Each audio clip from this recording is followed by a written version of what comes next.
a local or a state issue, purely state issue. We have a new Surgeon General. What are his orders? His orders are to Dr. Joe Thompson. Dr. Joe Thompson. He's been in that Right. role.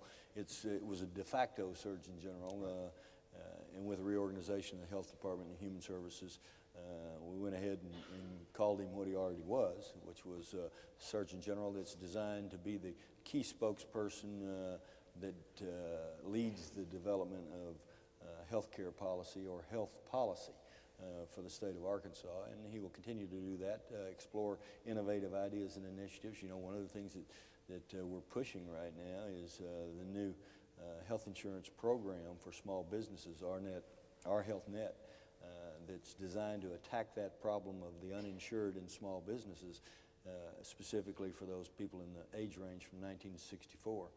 One of the things we hear over and over is that, you've got programs taking care of kids, and Medicare takes over at age 65. What about those people who work every day and pay their taxes and are the backbone of our state? What have you done for them? What's available for them? Well, this program is designed to try to provide some health insurance at a more affordable rate with a Medicaid waiver, where actually Medicaid actually picks up about 81% for those eligible employees. And the non-eligible employees have to be paid for by a combination of employee contributions and employer contributions. But it's a win-win, because if you've got a mix in your small business of eligible versus ineligible employees, you can provide that health care coverage that you might not have otherwise been able to provide because you didn't have enough buying power. In the last several days, you and Director James have made some announcements regarding some findings on how our students are performing. Yeah, you know, Arkansas is getting better. If we had a bunch more like this, the numbers would even be better. But Arkansas has had some success stories, and within the last couple of months, we've been touted in a number of national publications for advancements, and some of the things particularly that we did in this last session, with us being held up now as a model with preschool, with our advancement in AP classes taken and the scores in AP classes that are being obtained. And our overall rankings are going up. They're still not where they need to be. We're still below the national average overall, but we're creeping ever closer to that. I don't want to get to the national average. I want to go way beyond the national average. There's no reason why we can't. These folks here have figured out that the key to what happens to just about everything is education. And improving the quality of education from preschool all the way to the end of life is a central theme of this administration. The two cornerstones of what we're trying to do, and everything else will be improved because of that, are improving the quality of education and economic development. And those two things go hand in hand. If these young people go on to college and get a good degree, and we don't have the kind of jobs for them right here in Arkansas that we want them to have, then all we've done is educated them to go use their services and skills somewhere else. That's not what we want to do. So simultaneously with trying to improve the quality of education, we have to provide the kind of jobs that will enable them to stay in Arkansas and contribute to their home state. Any announcements you'd care to make right now? We're hopeful for one in the very near future, but we're not going to make it tonight. All right. And a word to the students in the audience here, our audience here in Staples Auditorium. We're going to go to your questions in just a moment. There's a microphone, I think, right on this aisle, so if you will, take a deep breath, somebody, and be the first. Neither of us bites. Okay, there's one. Finally, there's more than one. Yeah, all right. Well, yeah. Well, terrific. Before we go to questions from out there, Governor, there is a pretty vivid dispute now over whether settlement negotiations by the Joshua interveners in the case of Little Rock School District need to proceed, and I bring this up because it's a statewide issue involving tens of millions of state dollars. Sure. You have been skeptical of those. Yeah, and I am skeptical of anything that adversely impacts, first of all, the Little Rock School District and the children, because that's the number one issue, I think, for all of us. And then for all of the other school districts in the state that we have an obligation and a responsibility to protect as well. I think it's a little premature to know what this may mean, but we have certainly told the world and not been bashful about it that whatever happens, it will be looked at as far as the state is concerned from the standpoint of what's fair for the entire state. And if things are done in a way that adversely impacts the state's ability to be able to deliver quality education across the board to all our students, then we'll take whatever the appropriate action needs to be.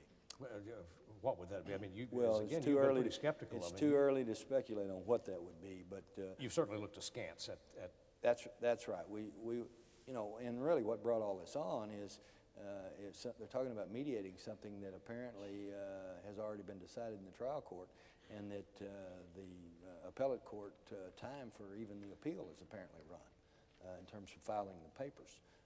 But I don't know yet. Nobody knows for sure what they're talking about doing other than entering into some mediation. And so we'll watch and see what that is. Is there a special urgency to this situation, Governor, in as much, there are always children involved, but I mean, this is the 50th anniversary year of Yeah, it's, you know, it's ironic, and we want to celebrate Little Rock's advancement and the progress that's been made in race relations and equality, how far Arkansas has come and how far specifically Little Rock's come, and specifically how far Little Rock Central has come from 1957 to 2007. We want it to be a happy and momentous celebration of progress. And so I think all of us need to be cognizant of trying to keep that on the front focus and deal with the other problems as they come up. Okay, questions now from our audience. Number one, yes sir, go ahead. Who are you and where are you from? My name is Tyler Biddle. I'm from Russellville. And I'd just like to thank you very much for supporting the Governor's School program. I'm sure everyone here would agree with me. It's an amazing program.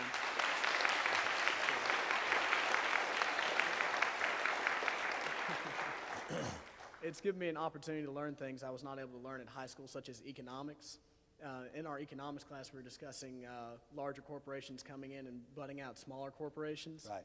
And this is in the reference to the shale rock natural gas that's going to be explored here not before too long.